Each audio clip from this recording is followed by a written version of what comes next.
I will look at a different subject, Solomon's death. Whether this is science, I don't know. Maybe sociology. Solomon's dead. He's propped up on his staff. It says the jinns worked for him as Solomon desired. Then when we decreed death upon Solomon, nothing showed them his death except a little creeping creature of the earth, which gnawed away his staff. And when he fell, the jinns saw clearly how, if they had known the unseen, they would not have continued in the humiliating penalty of work. So here's Solomon. He's dead. He's propped up on his staff, like a wakaf in Morocco, overseeing only a road gang. And no cook comes to ask him for what he wants for dinner. And no general comes for orders. And none of his nobles come to say, let's go hunting. No one notices. I'm sorry. I do not believe this story. And it won't fit 20th century sociology or 7th century sociology, where the king would never be left alone like that. William Campbell spoke about Solomon's death. Surah Sabah, chapter 34, verse number 12 to 14, and said that, imagine a person standing on the stick and he dies and no one comes to know, etc.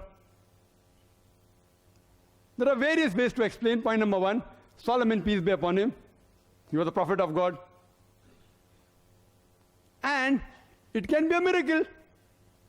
When Bible says that Jesus Christ, peace be upon him, could give life to the dead. Jesus Christ is born of a virgin birth. Which is more difficult to imagine? Being born of a virgin birth, giving life to the dead, or standing on a stick for a very long time? Which is more difficult?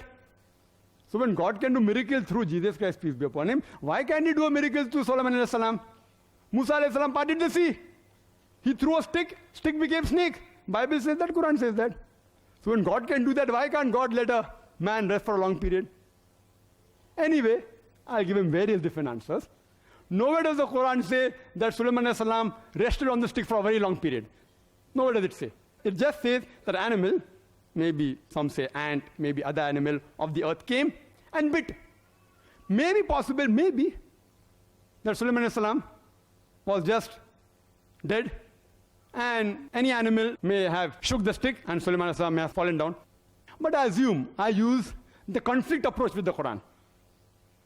Because irrespective whether you use the conflict approach or the concordance approach, the ayah I quoted in the beginning of my talk, Surah Nisa chapter 4 verse 82 says, أَفَلَا يَتَدَبَّرُونَ الْقُرْآنَ وَلَوْ كَانَ مِنْ عِنْدِ غَيْرِ اللَّهِ لَوَجَدُوا فِيهِ اخْتِلَافًا كَثِيرًا. Do they not consider the Quran with care? Had it been from anyone besides Allah, there would have been many contradictions.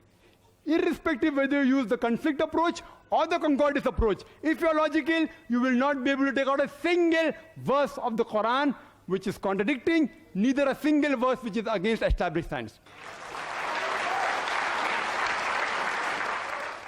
I agree with Dr. William Campbell that Sulaiman salam stayed for a long time.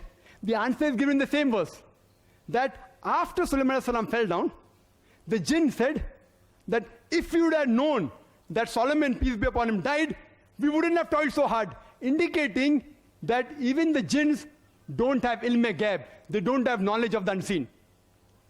Because the jinn thought themselves to be very great. So Allah is teaching them that even they don't have ilm-e-ghaib.